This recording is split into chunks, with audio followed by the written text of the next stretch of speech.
Good day, everybody. This is Jackie Musime Kyoguru, aka GMK, and welcome to Real Talk.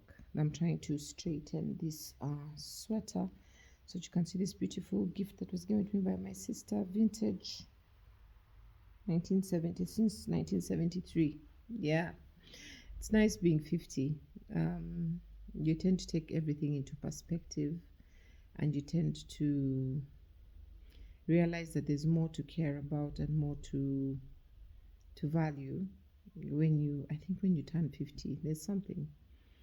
So today I want to talk about the other day, I think yesterday, I talked about depression and how to overcome depression is basically what I want to talk about, and how to learn to see that you get out of that situation. I will not necessarily say that I'm out of it. Yeah, it would be a lie. I'm not yet out of it. It's a process. It's basically a process that you go through. But I have been, ever since I sent that video about depression and the way it creeps into your life without you even realizing it. I got so many comments and so much feedback. Thank you very much from very many people who were advising me, and also people who were basically wondering, am I depressed? Am I stressed? Is this something that is creeping into my life without me even knowing? And all the support that I got from very many people, my siblings, my friends, the coach team. I can never forget the coach team, the gym people, um, friends from abroad, and different kinds of people who are basically encouraging me and telling me, we're all going through this kind of thing. The only thing that people fear is going to a therapist, or even talking about it is something that people find so hard to do. But after talking about it yesterday, I realized that, if I have spoken about it, then I need to snap out of it. I need to think of a way of snapping out of it. So when the coach came this morning um, to take me through my training, I decided within myself that I'm going to be in a happy mood. I'm not going to be the Jackie that has been low ever since Jesse left. And I'm not going to be that person, because even after Jesse left, Jason decided to go and be with his dad in Kampala, which is absolutely okay, because he normally does that during the holiday. But I just felt like the timing was just not right. But I was like, it's okay. He needs to go and be with his dad, because he's with me for 3 months and just with his dad for 1 month. So I was like, you know what, it's okay. You go. And then I decided that, what, I've been depressed, of course, since my mom passed on. And it's been something that it's been tough, just looking at her and her makeup and the way when I just look at her picture, so many things go through my head. The comments she used to make, the way she would stand up and dance, even if her legs would be hurting, the love that she used to show us. And there's one thing that I remember, and I decided that I'm going to start doing it. Mommy used to pray for us on a daily basis, like by name. She would go to Geoffrey, Annette, and the kids. And then she would go to the late Godwin, and then the wife and the kids. That's what my mom used to do. Peku, her great grandchildren. So I was thinking about it, and I was like, would I be going through this if I was really, really praying as hard as my mom used to? I know that I pray, I know that I pray, but do I pray as much as my mom used to? Do I pray as much as my sisters do? It's something that you have to think about. Why is it that I go through so much of this kind of scenario? Because sometimes we have to be real with one another and say, why is it that I go through so much of this? And of course, when it comes to things like love relationships, and I love hard, I cannot stop loving hard. But when I remember the speech my dad gave where he said he even collapsed because my mom took long to respond to his to letter, I realized that I must have gotten all this love from my dad. And I say it's nothing that I can change, you know. Um, the people who I end up loving, honestly, I don't want to sound proud or whatever, but they should honestly be grateful that for that period of time that they were with me, they received that much love because honestly, I loved them so much. And the disappointment, yes, I definitely must have had those things that irritated them. I mean, we're not perfect, and I am extremely jealous, and maybe that those are some of the things that push them away, you know.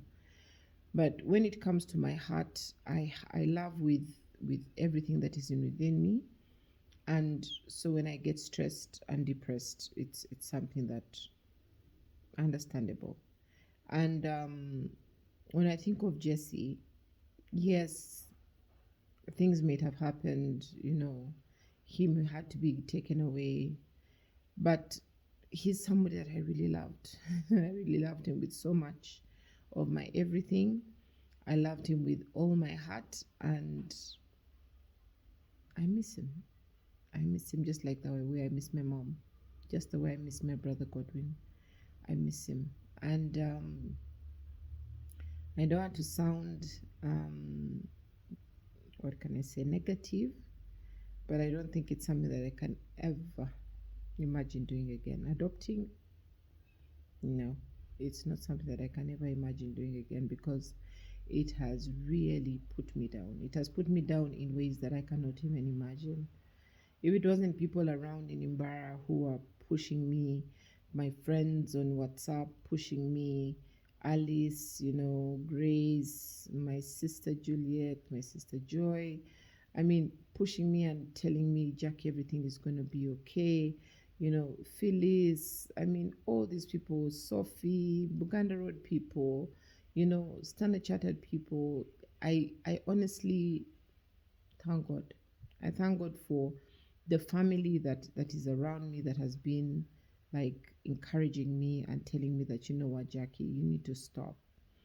I have a friend here who I go to gym with, Uncle Sam. We call him Uncle Sam, very respectable guy. And I wasn't going to gym for like 2, 3 days, and he drove here.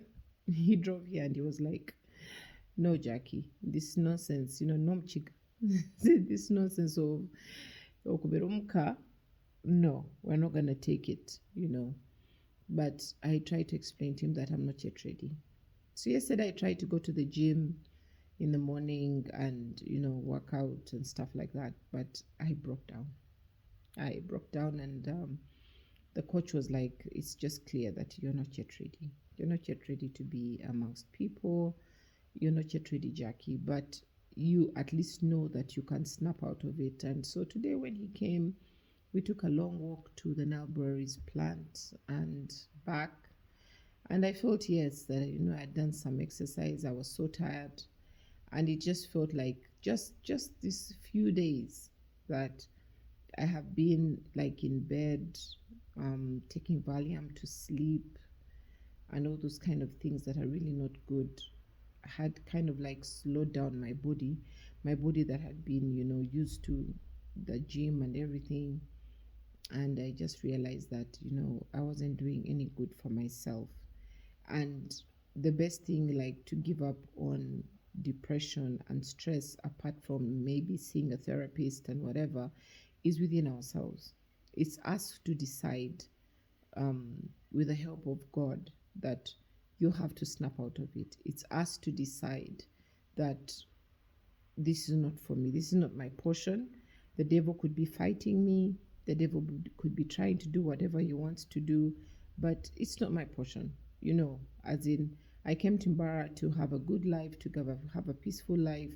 Yes, all these things could be happening. These are things that are way beyond your control, but it is not my portion for me to be like this. My portion is to be happy. My portion is to be healthy. My portion is to be Jackie. The Jackie that you all know. That is my portion. So I'm not going to allow anything to take over that.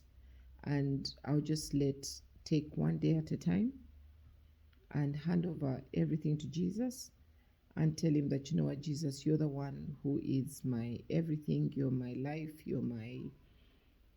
You're basically my everything. And there is nothing that I can do without your help, you know. So I want to tell people out there that, talking to people about your depression, talking to people about how you're feeling, talking to people that I'm stressed, talking to people about different issues. People have so many issues and they're so scared of talking to people about them. But the only way that you can be able to get a solution is by talking. By keeping quiet, there is nobody who can know exactly what is going on with you. So when you talk about what you're going through, then people can be able to give you different kinds of advice. Some advice may not be the right kind of advice, but there's advice that is the right kind of advice. So my urge to everybody is stop thinking that I'm the only one going through this. If I talk about this, people will talk about me. I've reached this point where I do not care.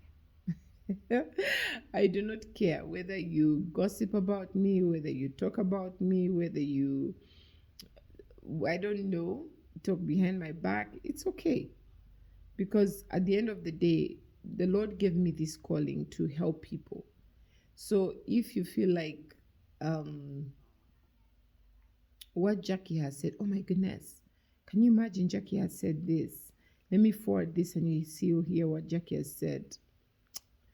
It's not going to add a little bit of hair on the side of my head. It's not going to do anything to me. It's just going to do what? Like, I actually sit down and wonder that when people talk about how they're hurting and people laugh about it, in my mind, I'm thinking, what are you trying exactly to gain from that? Like, what? For me, my life is about making myself better, making others better, because at the end of the day, I dream about praying for others and hoping that people can become better. It's not only about me, because I think I am a selfless person. I'm a person who wants people to be better. I'm a person who wants, when I go out of my way to talk to people and say, what is the problem with you? Are you okay? Is everything fine? It's not that I'm thinking about myself, I'm thinking about you. So when I'm talking about different topics on Real Talk, it's basically to help you. Sometimes it helps me because sometimes I may be going through that issue, but at the end of the day, it's really about you and how you can better your life with the things that I talk about. One thing that I should say is that we have to learn how to rely on God. We have to learn to rely on the church that we go to. I am so blessed by St. James. Honestly, I cannot even lie. Like, St. James Cathedral has been that church that I never ever thought that I'd go back into the Anglican, being born again and all. But the love that I have been shown by St. James Cathedral, I cannot even imagine, because for me, at the end of the day, it's about how people behave when you're going through tough times, how people behave when you call them when you need them for something, how people behave when you shout and they react. So St. James has been that, and I will not deny that. I am really grateful for the bishop, for the dean, for the reverends, Reverend Gordon, Reverend Hilary, Reverend Winnie, all these people. I honestly am grateful. I'm grateful because at the end of the day, I don't know. I don't know what I would have done seriously without them, without the church, and without God. I also want to thank my dad I want to thank my siblings. I want to thank my friends. I want to thank everybody who has been there to basically pull out a word on WhatsApp, even calling and saying, Jackie, we're really sorry. We didn't know you were going through that. Now that you've told us, read this verse, do this, do that, I'm really grateful. But at the end of the day, when people have spoken to you about all that, then what do you do? I mean, exactly what do you do? Do you stay in bed um, crying about what is going on, or do you get out of bed and say, this is a better day?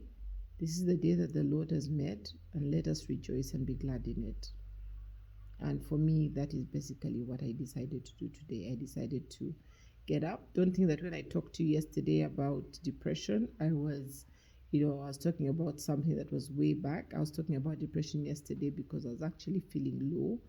And I was like, you know what, this is the best time that I can actually talk about depression. And then my sister Juliet took us through a certain session of there's something called LL Ministries about a healing, some healing session about fear.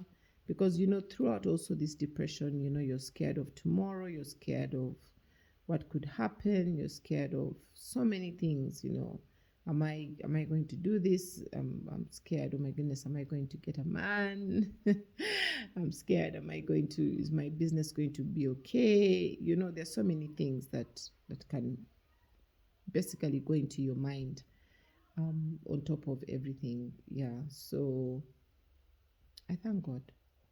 I thank God for everything. I thank God for his life, for my life. I thank God for the life of everybody else. I thank God for your lives. And I ask the Lord that he may just continue blessing you. And my final saying is please pray for me.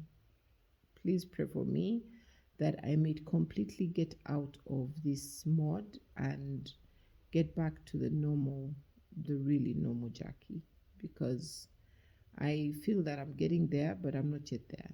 Yeah. So I really need your help. I need your prayers.